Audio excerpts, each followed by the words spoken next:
Nerdrotic.com. Here's what's funny. No one's talking about in Squid Game the lack of diversity, right? No. Like I complained about it today on Twitter. Yes, there is an anti-capitalist message in it. It's not very subtle. And sometimes it's a little heavy-handed, but for the most part is a very entertaining show. So there is a way you can get your messaging in and still not offend your viewer or piss off your viewer, even if they have a different political opinion. And the way they did it was kind of elegant.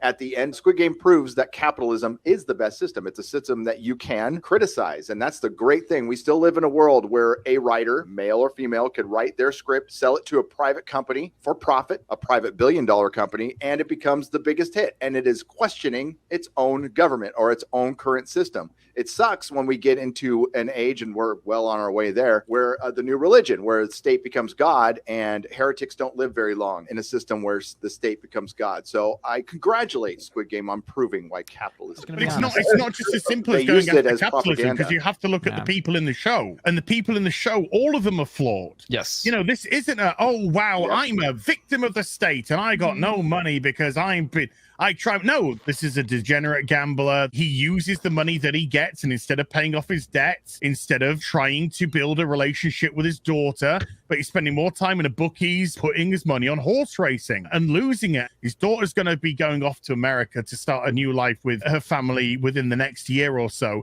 He's got nothing. He's got absolutely nowhere to turn. So that is his motivation to do so. His friend is stock market. He's been gambling on futures and he's losing it all. Yep. And it's his own fault again. So this isn't a simple matter of capitalism wrong. This is a matter of people who are within the system. When we get into the actual game itself, then we get into much more of a morality tale. What morally will you do? Because a lot of them go in with quite high morals, helping out people, wanting to stick together. And then suddenly you start to see the morality crumble once the stakes get higher and higher and you understand what is available. And you saw that after the first game, everyone wanted to leave. And then as soon as the guy pressed the button and filled up the piggyback with the money, then it was suddenly like, we need to vote on this. And it was fantastic because that was the driving force and the driving nature. And you suddenly got more of a primal instinct start to emerge within these. Yeah, their greed starts taking over. Yeah, your greed takes over, your envy takes over, your survival of the fittest takes over. And that's what makes Squid Game so clever, because it has so many different issues, different levels of, morality or messaging that you can pick and choose. And the beauty, of course, is if this was a Western one, it'd tell you what is good and bad. This doesn't. No. This doesn't at all. This is just like, hey, this is the situation. How do you feel about it? The Squid Game for like in America, if that was shot in America, it would just be like red light, green light, except it just shoots all the white people, regardless of whether they're playing or not. Absolutely. And the best thing about Squid Game and what's happening is you can leave. Yeah. If the majority vote to finish, it will finish. And that is the thing. This is not you're trapped. You can't get away. And we see the democratic process in the second episode. And the democratic process says, we're done. And so what do they do? Do they say, no, you're here? No, they go, okay. No, they let them go. Right, but even you back, and they take them all fucking back to their lives. But even like the lead man, like there's a point in the show where there's some cheating going on, and he gets very upset because you're compromising, the integrity of the game, and you're like, what? But it actually makes sense because everybody's equal there. You want equality, and then they even talk about, hey, guess what? Women and men are different. Yeah, they showed that very prevalent in episode 4. But they go into how you would go about challenging it, and it's not because there are no differences; it's no different strategies, right? So it goes into, again, very grounded reality, and what all y'all were talking about. This is what happens when you actually have character development. Who would have thought that when you have well-developed characters with great arcs, several of them, by the way, all intertwined with each other, that it would create a good show? Who would have thought? Yeah, I went from really hating the crazy woman. I'd be like, oh, you're making us crazy bitches look so bad. And then, the crazy lady in the end, actually, like, her crazy woman powers are used for good. And it was almost like selfless, She went from a very selfish person to, like, doing a very selfless act in the end. Yeah, it's called character development. It's amazing. I haven't heard anyone say they didn't like this show that's watched it. I heard there were no white people in it, so I passed. Yeah.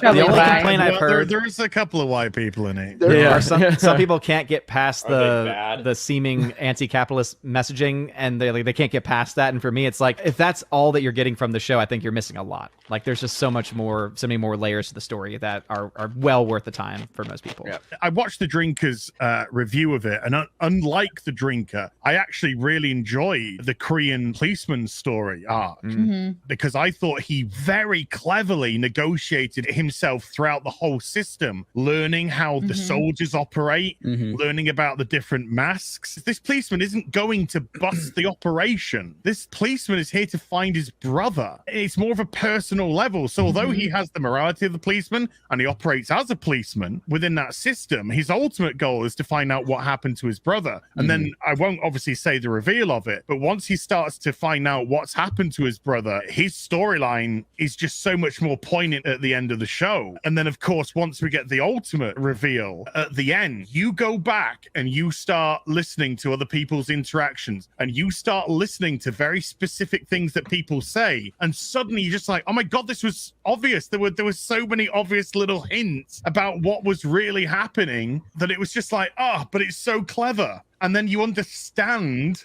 why we got the ending of episode 6. And episode 6, I cried like a fucking baby. I ain't cried at a TV show in God knows how many years, but the whole episode of episode 6, it was just this crumbling of morality all around the place. And I was just like,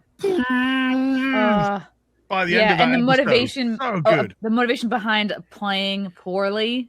You know? Yes, exactly. I'm calling bullshit on that one, telling me that you ain't cried in a TV show in a long. You watch Batwoman every week. I know you're crying every fucking week. Yeah, come on. Batwoman. That's for different reasons, though, Jeremy. Come on now. I think you're right. The anti-capitalist messaging doesn't really get heavy-handed till the last episode. There's a couple of things that are just cringe, but it doesn't take away my enjoyment of the show. And I mean, people can imprint whatever they want on something. That's what a story is for. You know, that's even what Tolkien asked people to do. You know, you just figure it out for yourself. Fuck allegory. And sometimes a story can rise above even what its initial messaging is. And even the creator himself said, yeah, it's supposed to be a modern fable of modern capitalism, also of life, of how competitive life is. You know, if there wasn't a system, that's basically what we'd be in a big meat grinder still. You know, it would just be nature getting us and we'd be competing for, food if we were still hunter-gatherers and stuff. Absolutely, I prefer subs over dubs. I couldn't watch it with the dubs. But that's the edge. There's no way I'll go. Grandma, don't you ever call me that. So I went back and started watching it with the subs, and it was way better. Because the acting is so good, and to hear their actual voices, I think adds just a whole nother level to it. And so just all of those just objective aspects of the acting, the production design of all the sets, just phenomenal. And then whoever did the cinematography for it, I mean, dear Lord, some of those shots are just freaking gorgeous. Absolutely gorgeous. It's like they were in a little dollhouse. Yeah. With the colors and everything. Absolutely. What were we talking about earlier? There should not be a second season to this. No, they should just let it go. Let it be. Wherever you go, I don't think you could match, even get close to what you did in the season 1. Yeah. Westworld probably should have ended after season 1. Stranger Things probably should have just ended with 1 season. We don't need to see the rest. I think our imagination can do a much better job than what I'm sure there'll be a second season. This is the freaking biggest thing there is since Tiger King, this is their biggest series since Stranger Things. Again, I'm just appalled at the lack of diversity in this fucking show. That's the biggest problem I had. Absolutely biggest problem I had. Nerdrotic.com. Please subscribe. If you like what I do here, please consider subscribing to the channel and liking and sharing the videos. It really does help. And if you did this with your favorite YouTuber as well, I'm sure they would appreciate it as much as I do.